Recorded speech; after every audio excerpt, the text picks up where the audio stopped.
programang ito ay rated SPG. Striktong patnubay at gabay ng magulang ang kailangan. Maaaring may masiselang tema, lengguwahe, karahasan, sexual, horror o droga na hindi angkop sa mga bata. Alam na ni Zoe na si Morgana ang may pakana ng lahat para sirain si Annalyn at makuha nila ang Apex. Mga kaganapan at dapat nating abangan sa abot kamay na pangarap. Magandang araw. Welcome to my channel. Please don't forget to like, comment, and click the bell button para lagi kayong updated sa aking mga videos. Hindi na napigilan ni Annalyn ang mapaiyak nang sabihin sa kanya ni Doc Ray ang naging desisyon na guilty ang naging hatol ng board members kay Annalyn dahil sa mga ebidensyang lumabas laban sa kanya. Labis naman na ikinalungkot ni Lynette ang nalaman niya kay Annalyn. Niyakap at dinamaya ni Lynette si Annalyn at sinabi ni Lynette kay Annalyn na kahit maniwala pa silang lahat, basta sila ng tatay niyang si RJ ay hindi naniniwala dahil alam nilang walang kasalanan ang anak nilang si Annalyn.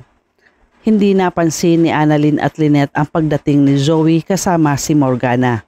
Tinawag ni Zoe si Annalyn sabay inihagis ni Zoe kay Annalyn ang isang t-shirt na kulay orange at galit na sinabi ni Zoe kay Annalyn sa harapan ni Lynette na simula ngayon ay yan na ang magiging uniform ni Annalyn dahil gagawin lahat ni Zoe na maipakulong nila si Annalyn.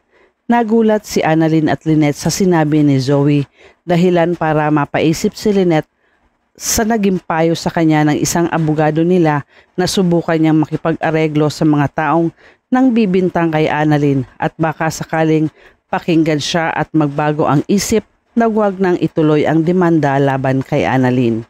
Ganon din ang sinabi ni Giselle kay Lynette nang makausap niya ito sa telepono. Kung kailangan gawin niya ang lahat ng paraan at pakiusapan si Morgana at Zoe ay gawin ni Lynette alang-alang kay Annalyn. Dagdag pa ni Giselle na gagawin lang ni Lynette yun ngayon para kay Annalyn at hindi na kailangang maulit pa. Dahil sa mga payo, nagkaroon ng lakas ng loob si Lynette at sinubukan niyang kausapin si Zoe at Morgana kung ano ang gusto nilang gawin ni Lynette para lang mapatawad si Annalyn at wag nang ituloy ang demanda laban kay Annalyn. Kinuha naman ni Morgana ang pagkakataon para makaganti siya kay Lynette. Sinabi ni Morgana na gusto niyang makitang magmakaawa si Lynette kay Zoe para mapatawad ni Zoe si Annalyn.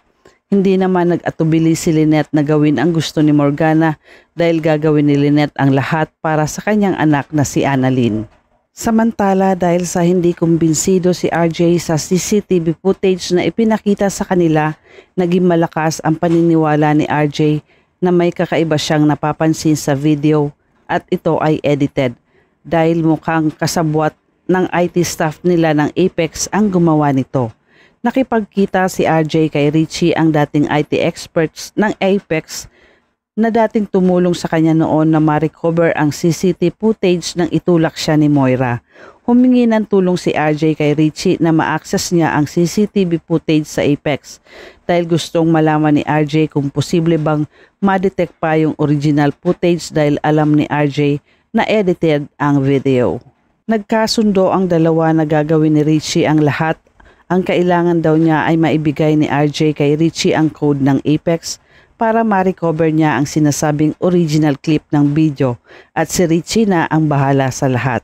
Wala namang kamalay-malay si RJ na habang gumagawa siya ng paraan para malaman ang totoo ay sinunod na ni Lynette ang payo sa kanya ni Giselle na pakiusapan si Zoe at Morgana para hindi ituloy ang demanda laban kay Annalyn. Samantala sa Apex, kinausap ni Lynette si Zoe at Morgana na gagawin niya ang lahat para huwag nilang ituloy ang demanda kay Annalyn. Dahilan para abusuhin ni Morgana si Lynette sa gustong ipagawa sa kanya. Gusto ni Morgana na lumuhod at magmakaawa si Lynette sa harapan na lang dalawa ni Zoe. Binalaan ni Morgana si Lynette na kung hindi niya kayang gawin ang gusto nila ay itutuloy nila ang habla nila laban kay Annalyn. Habang si Zoe ay binigyan niya ng 5 segundo si Lynette para gawin ang gusto nilang ipagawa kay Lynette.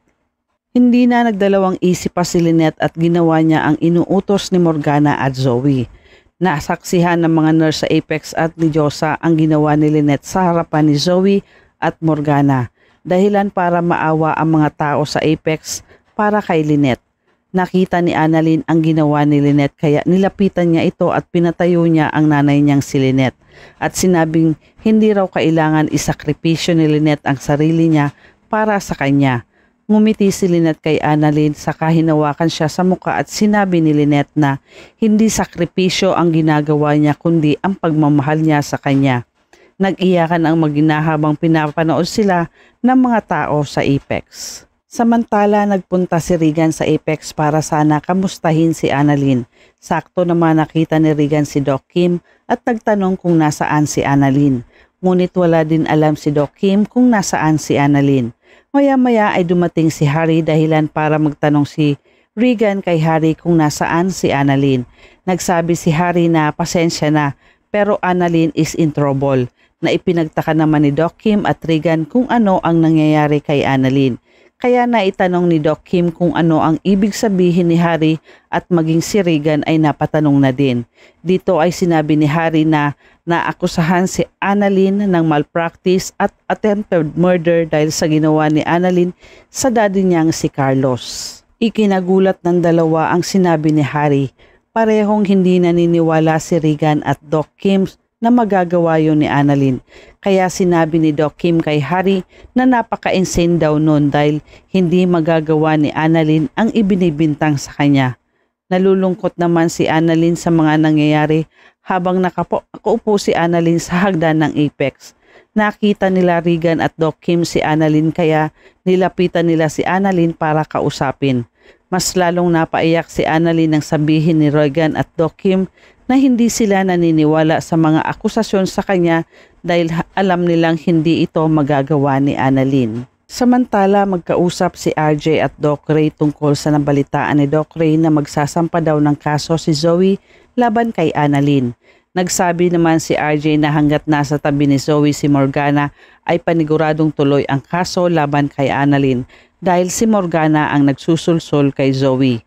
Nabanggit ni RJ kay Doc Ray na may inutusan siyang IT para ma-recover ang totoo CCTV footage dahil malakas ang paniniwala ni RJ na edited ang CCTV na galing sa Apex na pinanood nila.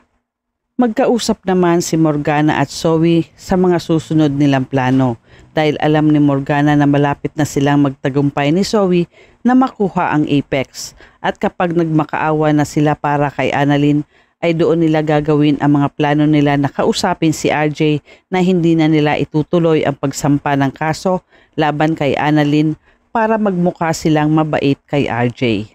Samantala dahil sa labis na pagmamahal ni Lynette kay Annalyn, sinunod ni Lynette ang ipinagawa sa kanya ni Morgana at Zoe ang lumuhod at ang magmakaawa. At dito na pinuntahan ni Morgana si Zoe si RJ. Ipinagtataka naman ni RJ kung bakit gusto siyang makausap ni Morgana at Zoe. Sinabi ni Morgana na hindi na siya magpapaligoy-ligoy pa at dediretsahin na nila si RJ. Tumayo naman bigla si Zoe at sinabi na nakapagdesisyon na siya na hindi niya na itutuloy ang pagsampa ng kaso kay Annalyn at sa Apex. Hindi naman naniniwala si RJ na walang kapalit ang ginawang pag-urong ng kaso ni Zoe at Morgana. Kaya tinanong ni RJ si Zoe na what's the catch? There has to be a catch. Ano ang kapalit na hihilingin ni Zoe at Morgana kay RJ?